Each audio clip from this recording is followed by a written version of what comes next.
Kicking off the list at number 10, Sir William Wallace.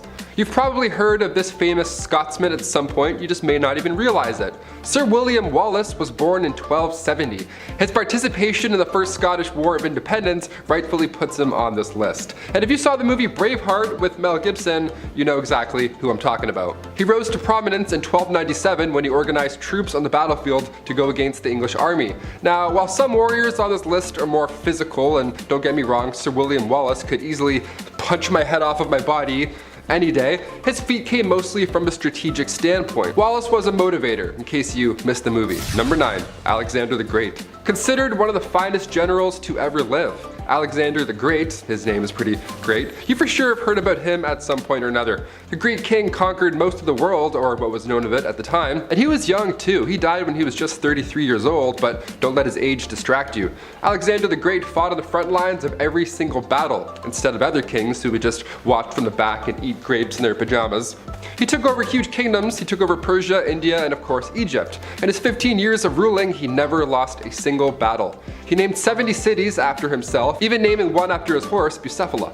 How he died, we're still trying to figure that out. All we know is that it was in 323 BC, and he drank a bunch of wine, got sick, and then 2 weeks later, was dead. The wine back then was pretty bad though. It wasn't like, oh, Merlot, you do like that whole sniff test. It wasn't like that. It was like in a bucket. It was gross. Number 8, Leonidas. One of the kings of Sparta. If you've seen the classic film 300, remember that one with the whole chest kicking to the big pit thing? That was that movie. Leonidas was the leader of said 300 Spartans. Legend has it he was the last one standing after the Battle of Thermopylae, and he took on hundreds of thousands of Persian soldiers before meeting his own fate. He was the king of Sparta from 490 BC until 480. He lost the battle, but history will continue to tell his story, because it's exactly the type of hero that belongs on this list. Not really hero, just more of like, how did they survive this far and this long? How did they do all this? As soon as Leonidas realized the Persian soldiers had this one, he sent away his entire army. He wanted to save them all. All left, but you guessed it, 300 of them. They vowed to stay with the king until the very end, and so they did. These warriors had massive shields, spears, iron swords, and they used a formation called a phalanx, which was just shields overlapping each other with spears poking out. It's actually really intimidating. I can't imagine actually having to run towards this. No chance. I'd be like, hi, I'm done. Like paintball, I'm like, just put my hand up. I'm like, no, I'm out, they got me, we're good. Number 7, the Siege of Orleans. 1429. This battle marked the first major military victory for the French Royal Army following their defeat 30 years prior at the Battle of Agincourt. The Siege of Orleans is noted mostly for the involvement of Joan of Arc. This was during the late stages of the 100-year war between England and France. For about 6 months, the English was winning, but 9 days after Joan of Arc's arrival, the siege collapsed. Joan of Arc was just 17 years old also during this battle. But even before this, when she was just 12 or 13, she started to hear voices apparently from God. She saw these visions as well, and during her trial, she testified that saints and angels told her to go to church, to live a good life, and to also establish Charles VII to the French throne and be the country's rightful king. Not a bad tip-off from the God Squad. Now, while she did command the army at a young age, Joan of Arc didn't actually participate in combat. She did outline strategies and inspire troops, and also she was famous for her temper. That's pretty epic. Number 6, the Winter War. The Winter War during World War II is not spoken of often, despite it being kind of incredible. Stalin was looking to expand his territory and had long wanted a reason to take over Finland, and so they invaded. Vastly outnumbered and outgunned, Finland should have fallen, but they didn't. One reason is that they were fighting on their turf, and 2, a man named Simo Häyhä. Marshal Carl Gustav Mannerheim created a complex network of concrete bunkers, trenches, and fortifications that discouraged tank attacks by the Russians. The Finnish also used their skis to take out men through like lightning fast hit and run attacks, but Simo Häyhä made the Soviets shake in their boots. He was credited for over 500 kills within 100 days, despite being a humble farmer. He became known as the White Death and was one of the reasons that in just 3 months, Russia suffered 300,000 casualties while Finland sat at 65,000. Wow. Number 5, the Battle of Marathon. Every New Year's Eve, there's always a guy on Facebook who just becomes a runner all of a sudden. They have the squirt water belt, the whole thing, they train for a marathon. But what is a marathon? Was it a person? Is it just a name for 42 kilometers? Well, it was a battle back in 490 BC between ancient Greeks and Persian invaders sent by King Darius. The Persians arrived to Marathon, about 20,000 of them. They arrived to punish the Greeks for supporting the Lonians who revolted against the Persians. The Greeks were outnumbered greatly, but they attacked hard and fast, and they took out 6,000 Persians, and eventually they just fled entirely. The number of Greek fighters lost was only around 200, so far less casualties. The story of Philippides came to be at this time. He ran the first ever marathon. He ran all the way from Marathon to Athens to deliver messages. BBM wasn't a thing back then, so he just had to blow his kneecaps out 6 times a day. He was one of the Greek military men known as the day-long runners. He did 6 marathons back to back, basically. Meanwhile, my uncle on Facebook's like, #runnerlife. Okay. No, next. Delete. Number 4, the Battle of Waterloo. Fun fact, in grade 10, my classmate and I reenacted the Napoleonic Wars with breakfast sandwiches that we made and brought to class. We got an A! Anyways, the Napoleonic Wars lasted between 1803 to 1815 and led to the deaths of over 5 million people. But after only 9 hours of bloodshed next to the Belgian town of Waterloo, the world changed forever. This moment in history marked the end of Napoleon's attempt at conquering Europe. On June 18th, 1815, Allied forces composed of British, Dutch, Belgian, and German thwarted Napoleon's attack. Thanks to them, Napoleon was left singing, "Waterloo, I was defeated and you won the war." ABBA. It paved the way for the powers today, lending a pathway for the British to become a global power, good and bad. Demand for American war supplies was crucial during the Napoleonic Wars as they remained neutral. Britain somewhat got in the way of the trading, but the Europeans' need for American cotton and grain became a higher importance, therefore establishing America as like a power. Now there was a lot of bloodshed behind the scenes here, as we know from colonialism in general, though it is clear that this battle changed the course of history for more good and bad to arise. Number 3. Genghis Khan. Famous for uniting the tribes of Mongolia in the 12th century, Genghis Khan soon conquered most of the Asian continent. The head count that he and his Mongolian horde reached, I mean, we're talking tens of millions here. It's really hard to do a list of warriors who went through a lot and then also talk about Genghis Khan because he killed so many people. It's really tough to break down how fierce he is without sounding like I'm glorifying the dude. He did most of the fighting on horseback. He would actually use a composite bow or a battle axe. The actual training itself under Genghis Khan's ruling was, as you'd expect, quite brutal. Younger folk would have to learn how to use all types of weaponry. Number 2. Adrian Carton de Wyatt. 6 decades and 4 wars later, Adrian Carton de Wyatt has survived the impossible multiple times. I gotta throw him on the list because it's more recent, and also listen to this. He's considered one of the most dedicated soldiers of all time because, for starters, after he lost his left hand and left eye, Adrian did not retire. Instead, no, the officer went on to experience 10 more horrible injuries. He cheated death that many times. As World War I broke out in November 1914, Carton was serving with the Somaliland Camel Corps opposing the forces of the Dervish state. Now, he was shot in the arm first and then the face, and that's how he lost his eye. But a grim detail shared by Lord Ismay, who served alongside the soldier, said in 1964 the doctor at the time couldn't do anything about his eye, like at all. So he must have been in the worst pain, but still, that was the first injury. He kept going with that eye thing on top of all this. After the incident, Adrian relocated to Europe, where even more action was waiting. He received more gunshot wounds, this time in the head, hands, stomach, groin, leg, ankle, you name it. If that's not inspiring enough, he survived numerous plane crashes and also a broken back. And finally, number 1, Skanderbeg. Named by the Pope as the champion of Christ, okay, Skanderbeg is one of the most important individuals in Albanian history. He was originally raised as a hostage in the Ottoman Empire, but over time he became one of their top military commanders. Now, come 1443, the plan changed. The once captured Skanderbeg turned on the empire. He went back to fighting on the Albanian side. One of his most notable features here was his involvement in the conflict between Islam and Christianity. Because of his training at a young age, he was fearless. He would lead his troops again from the front line. He wouldn't sit back and watch. No one's sitting back and watching on this list, except for you.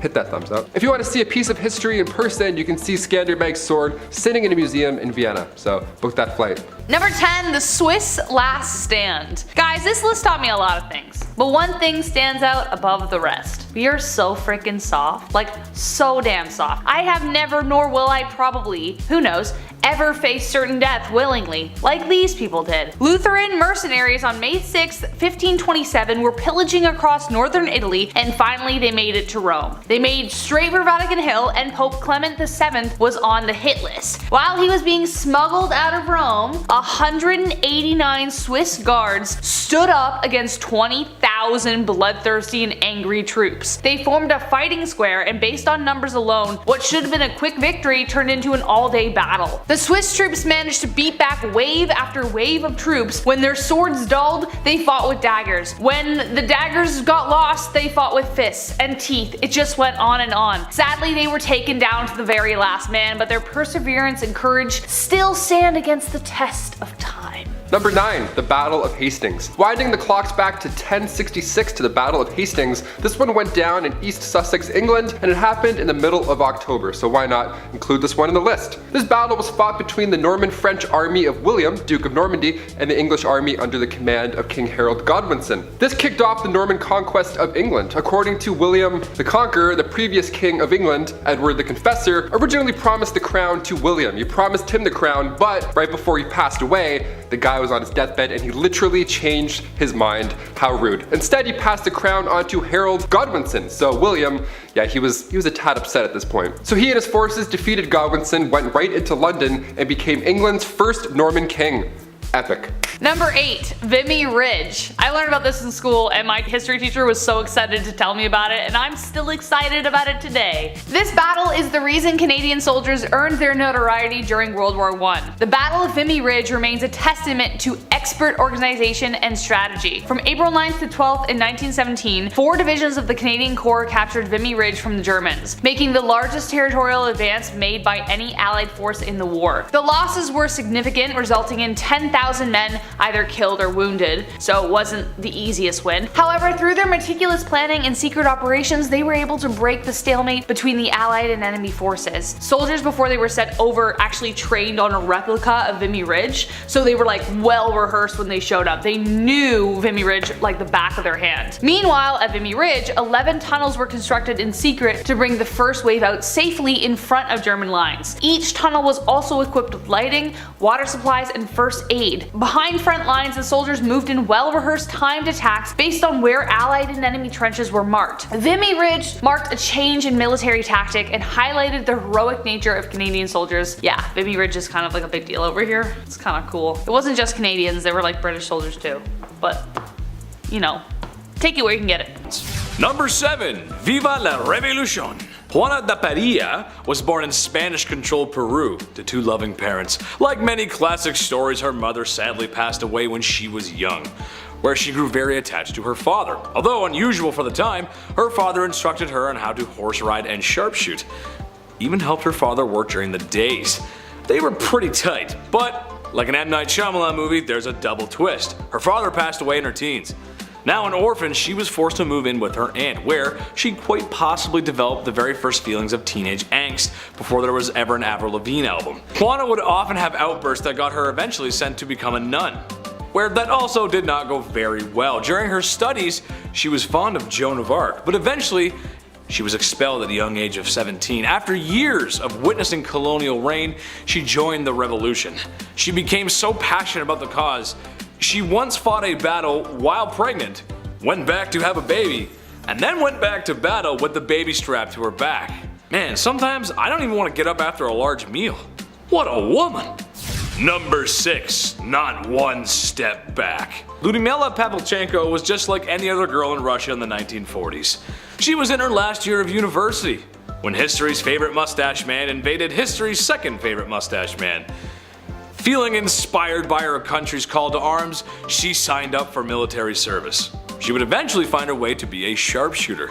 During the siege of Odessa, she is credited with 187 confirmed kills. She married a fellow sniper, he died, then she went on to have over 300 confirmed kills when the war was over. Once the military realized how valuable she was pulled from the front lines, where she became key propaganda for Russia. She would also find herself training young snipers up until the end of the war. She was oftentimes referred to as the Lady of Death. Number 5. The Limping Lady. World War II was the cause and effect for a lot of things. If you like spies and espionage, it's kind of where it all started. One of the best spies who did more than her fair share was Virginia Hall, a lady with a peg leg who thwarted German plans again and again, with her sidekick and peg leg nicknamed Cuthbert. She was credited by top German officials as being the most dangerous spy of all time. In one OSS report, her team is credited with destroying 4 bridges, derailing a freight train, and neutralizing 150 enemies, with hundreds more captured. Now, I'm not a world-class detective or anything, but I feel like if you're trying to find the female spy with a peg leg, it isn't that hard, on account of, some pretty specific identifying features. I don't know how you messed that up. Where is the lady? Where is her? And you hear her walking down the hall. She got a peg leg. What do you mean? Number 4, Miss General. Fu Hao was one of 60 wives to Emperor Wu Ding, which I'm not sure even Mormons can figure that out. But to avoid obscuring into the background like TV's least favorite sister wife, she took control. According to records, she led many successful military campaigns and commanded an army of 13,000. While stories of the past can get lost, this is most likely true, as her tomb was full of many different weapons like great axes, which was common to bury distinguished generals with at the time. When I'm buried as a warrior princess, I want my collection of pop figures to come with me.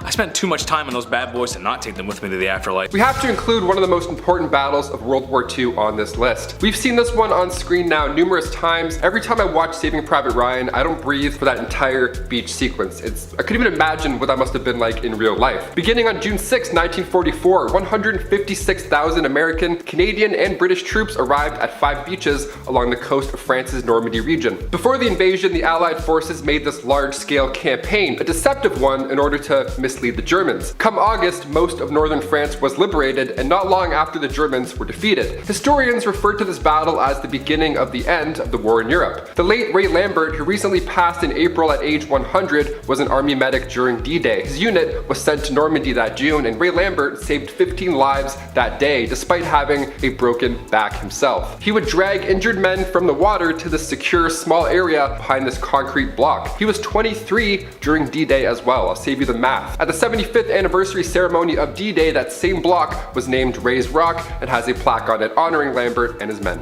Number 2, 300. Yeah, it was real. If you've seen the movie and the abundance of rippling pectorals, then you have heard of 300. But no, it wasn't just a movie, it happened, but the 300 was actually more like 4,000. But still, when you put it side by side to the massive hordes of enemies they faced, it might as well be 300. The Battle of 300 refers to the actual Battle of Thermopylae. King Leonidas was raised as roughly and brutally as depicted in the film, perhaps even harsher, so when horsemen from the east appeared in 481 BC as messengers from the god King Xerxes of Persia, he knew what he was to face. They demanded land and water, aka obedience to the empire, but instead of just Spartans, Athens and Sparta decided to form an alliance. It was suggested that they block the narrow passage, the hot gates, of the Thermopylae coast. The Spartans and Greeks faced over 150,000 Persian soldiers, and despite fierce fighting, they did lose. However, the battle remains one of the most famous in Greek history, not because they lost, but because of the testament of courage that stood against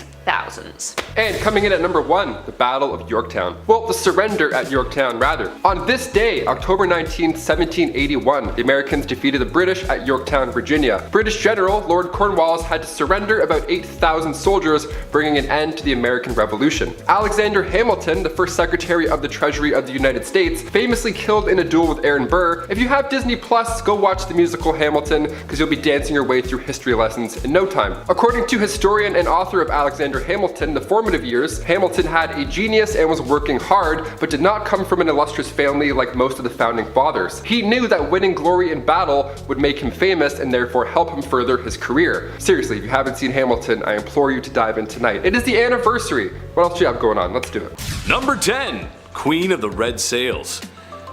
In history, when men drop the ball, there's always an iron-willed woman to pick up the slack. Not because a man is telling her to, but because she wants to. How about inheriting a whole pirate fleet from your late husband?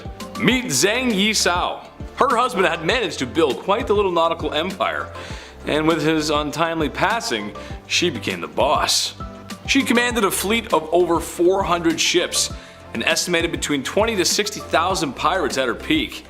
She's noted for organizing and uniting pirates into a confederation. She also had some imperial entanglements, having entered conflict with the East India Company and the Portuguese Empire. This is a lot to go through, especially when I get anxiety from being left alone at the cashier at the grocery store. Number 9, Double Trouble. The Trung sisters from Vietnam are still celebrated today because, honey, they went through a lot. The sisters led the first resistance against Chinese dominance, which at the time had lasted over 247 years.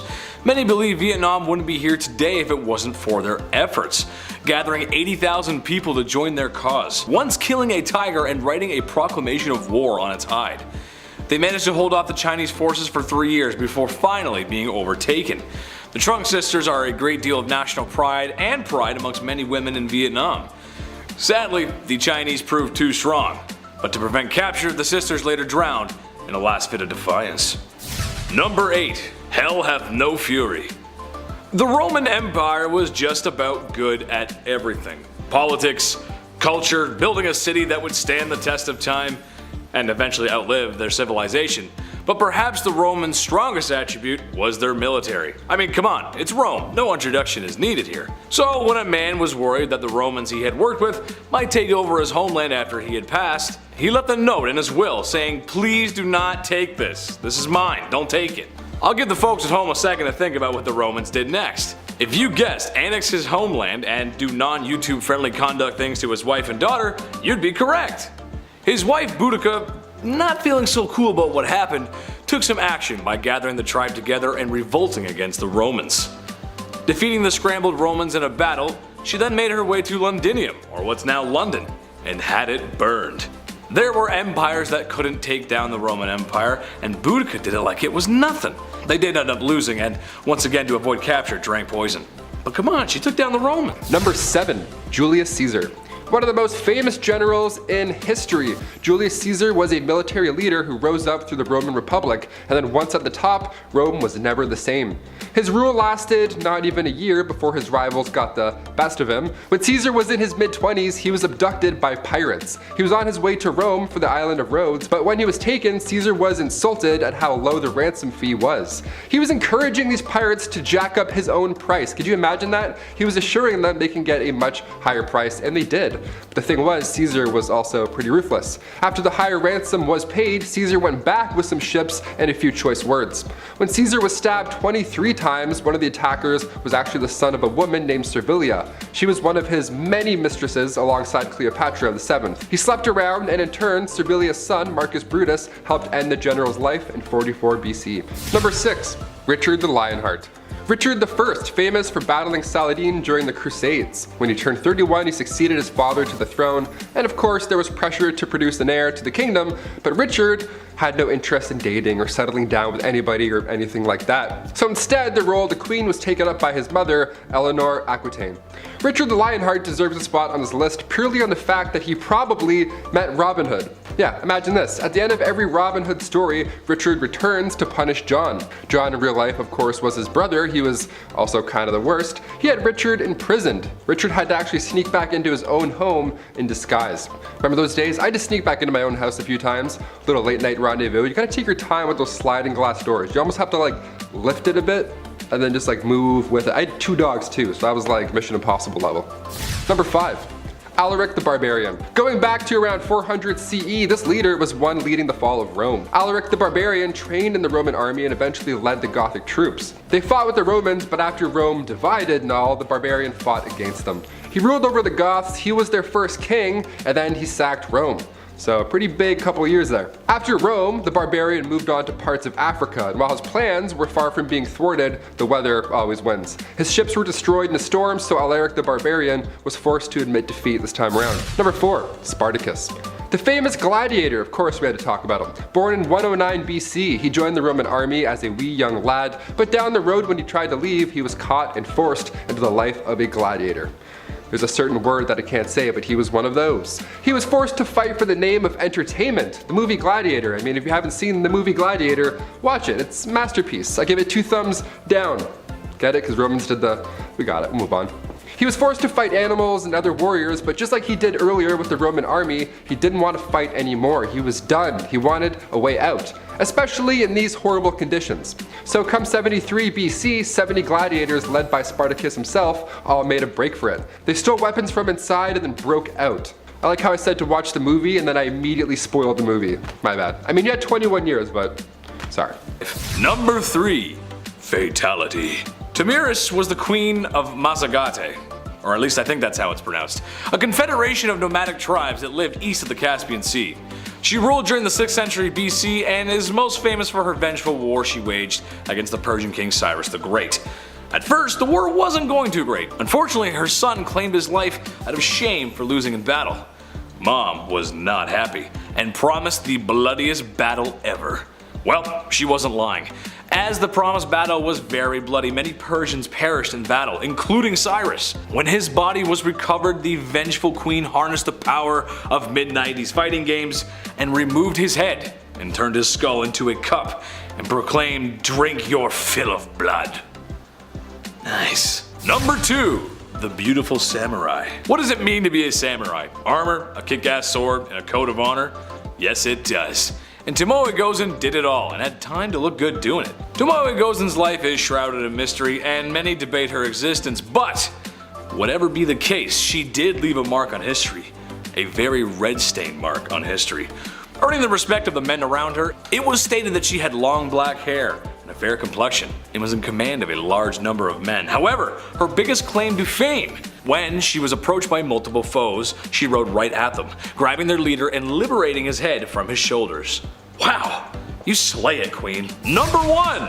Who else could it go to but the Maid of Orleans? All the badass women who went through a lot on this list, they seen some stuff, honey. But Joan of Arc, girl, she takes the cake. Joan was born a poor peasant but had a unique gift.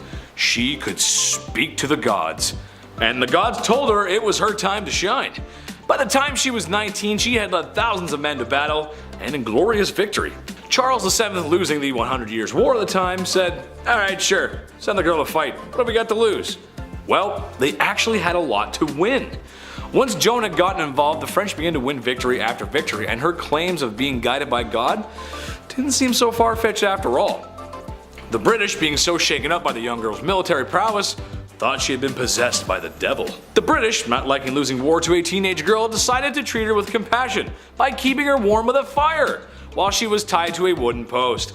Joan would later become a legend for her efforts because getting burned at the stake is honestly a lot and I can't even deal.